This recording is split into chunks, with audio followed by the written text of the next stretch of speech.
Welcome to the Land to Lots podcast, powered by Launch Development Finance Advisors. And now your host, Carter Hello, Froelich. everybody, and welcome to the Land to Lots podcast. My name is Carter Froelich, and it's great to be before you here again today. So today I have the distinct pleasure of welcoming to the podcast Warren Krug and Carl Perrone of Brookfield Residential. Warren is the Executive Vice President and Chief Investment Officer, and Carl is the Senior VP of Investments. And so, guys, welcome to the podcast. Great to have you here today. Thank you. Thanks, Great to be Carter. here. Appreciate it. And thanks for taking the time. So before we get started, okay, could we talk about Brookfield Asset Management? I know you guys have a lot of different business lines, and for our audience that may not be as familiar with Brookfield Asset Management, could you tell our listeners a little bit about what you do and all your different business lines? And whoever, we can tag team this, whoever wants to go first, we'll go back. Yeah, sure. I can take that one. Brookfield Asset Management is a large global alternative investment manager. Today, with over $1 trillion of assets under management, it's really sorted into 5 verticals, five core business lines. We have our renewable and transition business. We have our infrastructure business.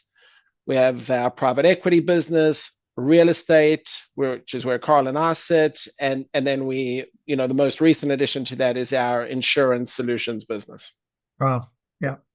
Yeah. And that business today operates in over 30 countries around the world, has about 1,300 investment professionals and over 250,000 operating employees in their various portfolio companies. So Warren, thanks for that high-level overview. Let's talk a little bit about Brookfield Residential and how Brookfield Residential fits in to the overall structure, and then more importantly, what your and Carl's roles are within Brookfield Residential.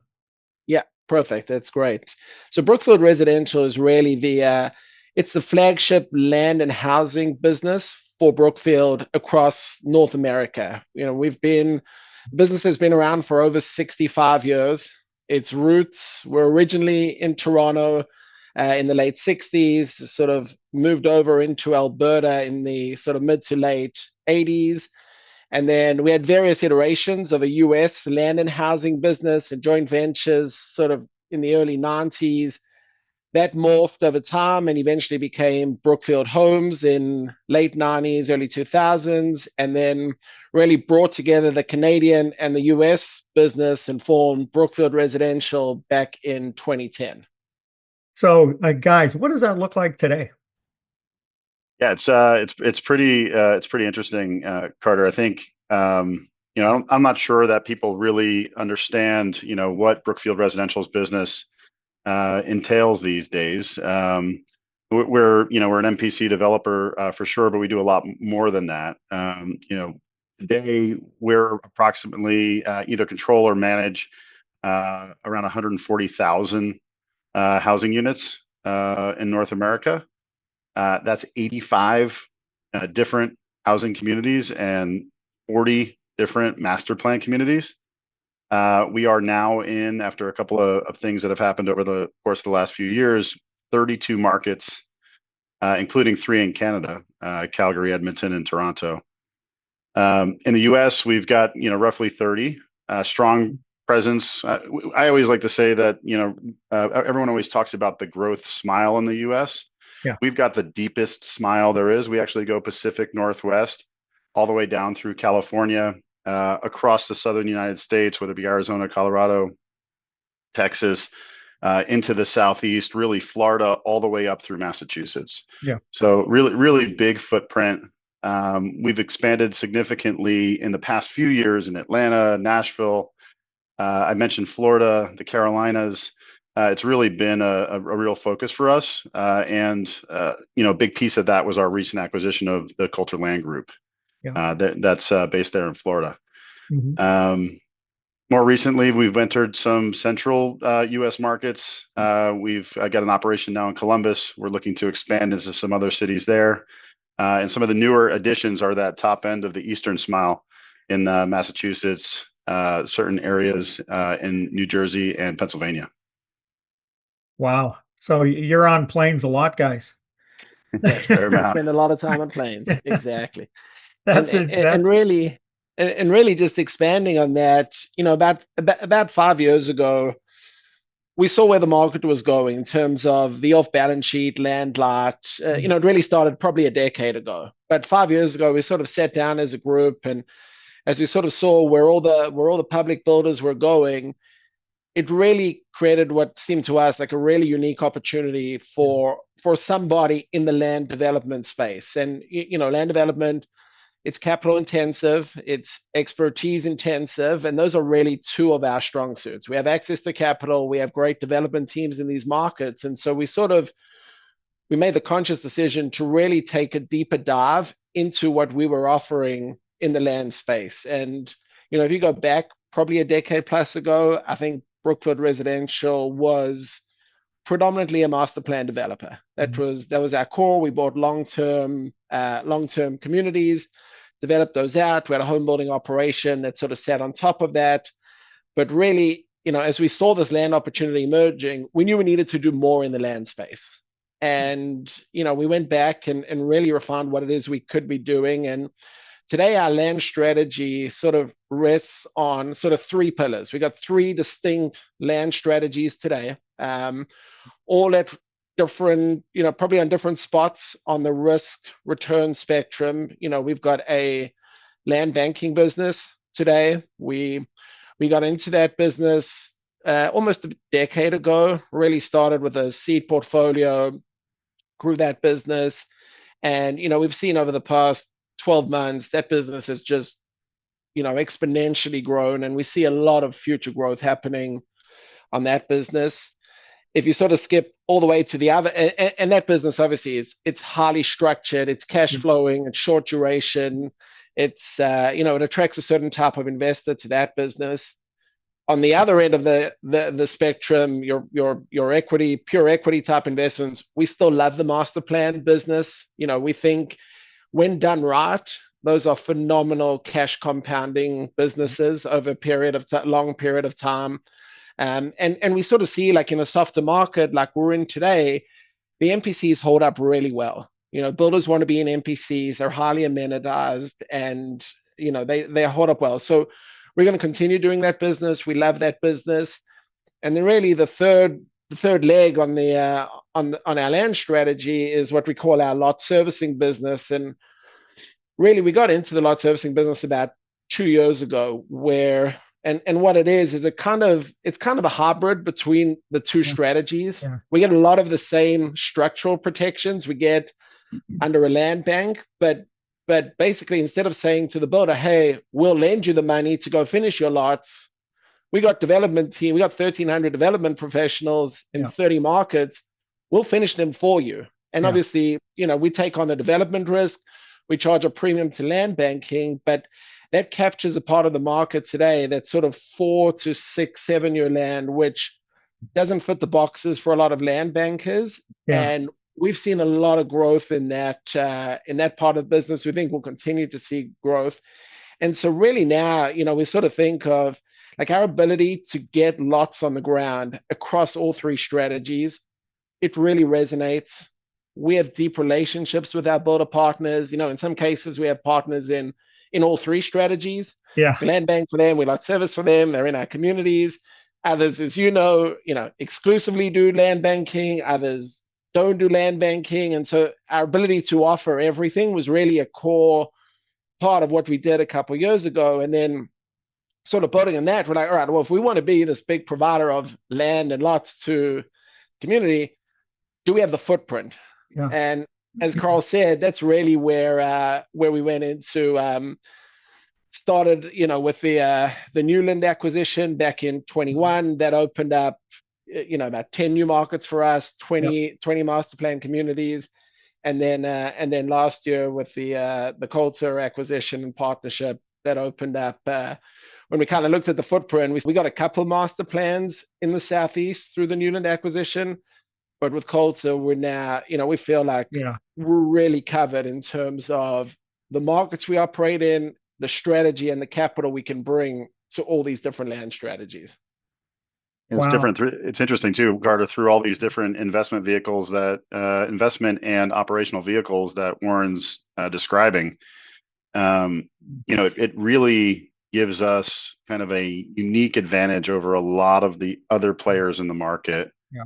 And listen, we are in a great industry. It's there's phenomenal companies that have been around for a really long time, and some phenomenal companies that have been around for not so long a time. But yeah. we've been collectively building the scale that we have for a very long time. And I think what separates us from the rest is how fully integrated we are. Mm-hmm. So we are an investor. We are an operator. We're kind of one company. And so there's a lot of great cohesiveness between all of those different strategies coming together that give us, I think, as decision makers, a lot of data, a lot of experience to leverage. It's just, it's to me, I think it's maybe unparalleled. Absolutely. And I really like the visual of the stool and how on both ends you have the MPC and the lot banking, and then, the lot servicing in the middle. So clearly you're covering that whole spectrum. That's amazing. Yeah, that's great. Yeah. Sorry, I didn't mean to cut you off, Carl. I apologize. No, no worries. No worries. Yeah. We're good to go. We can keep rolling. Okay. Well, and obviously we know a lot of the same people, and Carl, to your point, some of them are just focused in California, some are in Texas, and they have a great presence there. But I don't think I can think of anybody that has the footprint that you have. I mean, I don't mean to use this in a bad term, but you're clearly an institutional developer, with an entrepreneurial flair that identifies opportunities in the market and then comes up with a means by which you can fill that need, especially with what I see here, because we're hearing the same issues you've identified, and it's all related to capital. It's all, how do I get my lots developed? Do I need to put it in a lot bank? Do I want to do it myself? Do I need a district? But I mean, clearly you guys can handle that whole spectrum. So that was a fabulous, backdrop of where you are, where you're going. Are there any particular roles that that you're tasked with on a daily basis that I was hired to do this and I've got to keep this engine going, because what you laid out is a monster train that takes a lot of money, a lot of expertise, a lot of people, a lot of talent. So how do you manage all of that and in your roles? And yeah, sure. Like I'll say, if you really were to distill it into a couple sentences, Colin and I were responsible for strategic growth initiatives, sort of thinking about the market, thinking about the opportunities, capital allocation, making smart investment decisions across all the various strategies that we've got, and then driving long-term value and results across all our investments and all our operations. And you're right, it is a large operation, but we have a phenomenal team, both on the investing side of things. We have really smart individuals who just have a great sense and feel for the market. And at the same time, some of our operators and our regional presidents and land development folks have been in the business for a really long time. Yeah. And how it all comes together, enables us to be able to go and do what we do. But Colin, now we're responsible for allocating the capital and making smart investment decisions. That's really at its core what we do every day. So I think there's only a few states left that you haven't, touched. I'm originally from North Dakota, and I didn't hear that was a big one, but not yet. Yeah, we've got a long-term view, though. Yeah. They have lots of oil, so that's a good thing. Yeah. Yes. But yeah, when you're looking at new investment opportunities, and I would imagine that you're finding them, you're digging them up. Do they fit with our strategy? Yes or no? If yes, how do we then go and execute to make sure that we have buy-in from the rest of the Brookfield ecosystem? What is that process like? And more importantly, when you're pitching an idea, that you think aligns with strategy, what have been some of the most thought-provoking or challenging questions you've been asked? Yeah, sure. I mean, look, obviously at the scale we're at, the whole, investment approval, funding approval process is today a very well-oiled machine. It Yeah. it it just has to be. And really, like at its core, it's focused around obviously, we get challenged a lot on really understanding the risks and the mitigants to those risks. Hmm. What is my development, my timelines, my budgets, absorptions, sales pace, like that's really the focus of where the majority of those investment committee conversations center. I think a little bit to the org that we've got, in every one of our investment committee meetings, we've got an operator from the market who's in there and can work through some of those questions and those challenges, and really where we get pushed and challenges is really trying to understand, am I getting the appropriate return for the risk I'm taking? Hmm. And if not, can I structure around that? And when I say structure, is it a financial legal structuring around it, or operationally? Is there anything I can do on the operation side of things that gets me around it? But that's really the sort of the nucleus of those conversations. It's various iterations of Yeah. that, Yeah. but that's really what it's all about: is understanding that risk reward spectrum, deep dive into what's going on in the market and how that sort of is reflected in the pro forma we're presenting. And then we have a healthy debate around, if we feel that, the risk reward spectrum's out of balance, Yeah. how do we fix that? And we Yeah. can do that given, the investment expertise we have, plus the operational folks we have with us. Yeah. And recently you've done some additional deals with North American Sakasui House. I got or Nash. I don't want to cut my tongue too many times saying that. And then also Coulter. Yeah. So yeah, how do you balance your organic growth, meaning existing projects that you may have, and we're going to acquire land next to that and under one of your own entities versus JVs or other partnerships you may form with other organizations around North America. Is there anything you could share with the listeners in relation to that dynamic? Yeah, look, where possible, we always love to grow organically, Hmm. given the fact that we've got a footprint and teams in these markets, and Yeah. we know a lot of the land sellers and the landowners, and that's always first prize, and we'll always prioritize that. I think we weigh that up at the macro level. What do we want to be doing strategically at the macro level? Because eventually the organic piece in certain markets, you kind of tap out from that perspective. And then along with the broader strategy and where we want to go as a land developer and really a provider of lots to the industry, it sometimes forces us to take a look at the macro, which markets are we in, are we not in? And then when we go into new markets, ideally it's great to do it with an existing partner, someone who's got some boots on the ground. We can kind of do that a number of different ways, whether it's we can be just a pure capital partner, we can be an operating partner alongside, but we sort of use the acquisition expansion thing more strategically. Hey, where do we have a gap in our footprint? Yeah. And Yeah. we sort of look at that all the time. We're looking at, where are jobs being created? Where are people moving? Where can people afford homes? Where are home builder clients going? And we kind of look at that, and then with that in mind, if we need to strategically go find a partner to go do that and expand those markets, we tend to like doing that. But at the same time, the organic growth, once you've set up the operation in the market, it Yeah. makes so much sense to keep building on that. Yeah. So the M&A side is more strategic, but always looking for the organic growth as well. What we find a lot is, as we open up some of these new relationships, because we bump into them, or it's intentional or whatever it may be, is that they usually, if the partnership especially has a similar view, and you mentioned North American Sakasui House as an example, the same point of view, it's really easy, I think, once those groups get involved to us, you mentioned the word institutional before.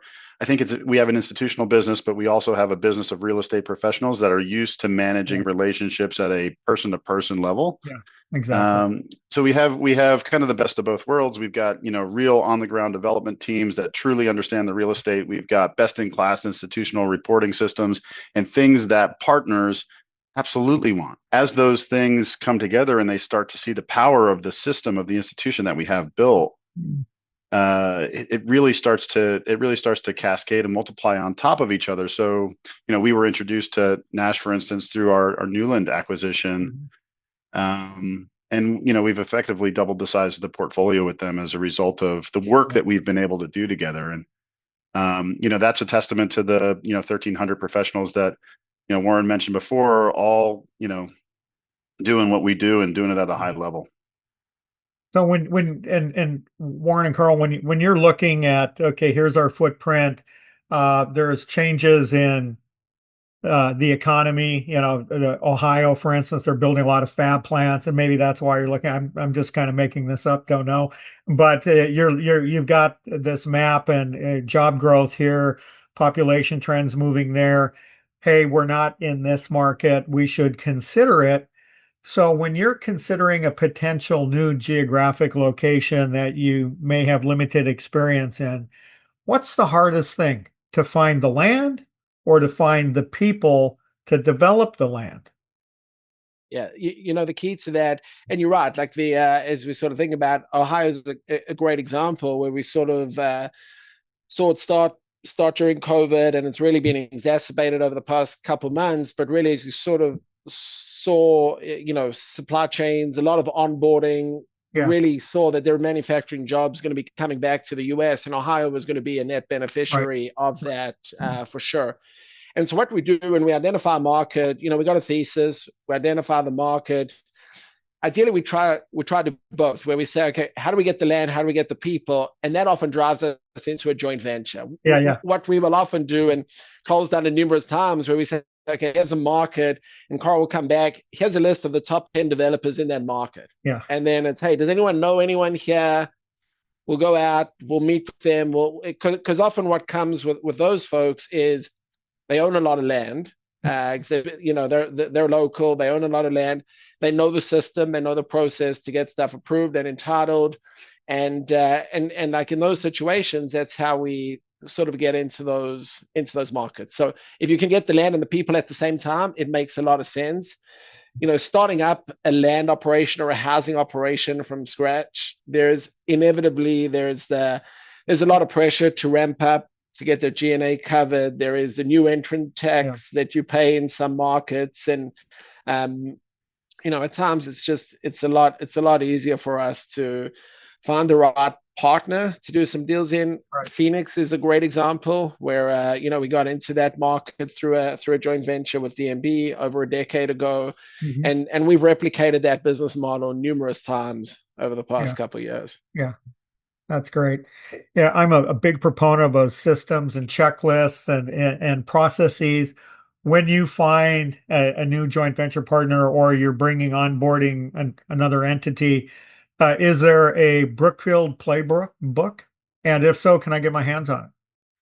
Carl loves systems and processes as well, so he can touch on that one. It's interesting. I think the playbook is really, especially when it comes to joint ventures, is I can say something technical, like you really need, to know your client. And I think that means so many different things to us. We want to know that folks that we're getting involved with, have the wherewithal, the experience, and can walk the walk, but are they good people? What we found with a lot of our joint ventures, whether it be Coulter or Nash or DNB or many of the others that we have, Coventry Development, the list goes on and on. All of our best partners are friends. We are happy to do business with them, and usually when you can create that type of relationship, for us, it's an important first step, because at the end of the day, we know that we're going to come together as business partners and need to perform and trust one another, and that trust goes a really, really long way. And it's really easy to be a good partner when things are good. And when things are not good, when people show their true colors. And I Absolutely. think the Brookfield playbook, if nothing else, is that we feel like no matter what, we'll be there, and I think our partners really appreciate that. Yeah, no, that is so true. I mean, life is so short. It's nice to be able to work with partners and people that you trust, that trust you, that they're going to show up when they say they're going to show up, and vice versa. And you can always come back from a bad deal, but you can't come back from a bad reputation. If you Yeah, lie and hurt totally people, I agree. mean, you'll never recover from that, at least in my experience. Yeah, It's funny. It's funny you say that, Carter. I think we spend a lot of time talking about how big Brookfield is, and to your point, one deal at this point not going well is not going to break our backs. But the most important thing to protect is exactly what you just said: that credibility, that reputation in the market. Reputation, yeah. And true, when you have to write that check, that's when you see, the true colors, Carl, to your point. So great. Well, that's going to do it for part 1 of my conversation with Warren and Carl. Come back in 2 weeks for part 2. You have been listening to the Land to Lots podcast with Carter Froelich. Follow us wherever you find your podcast to never miss a new episode.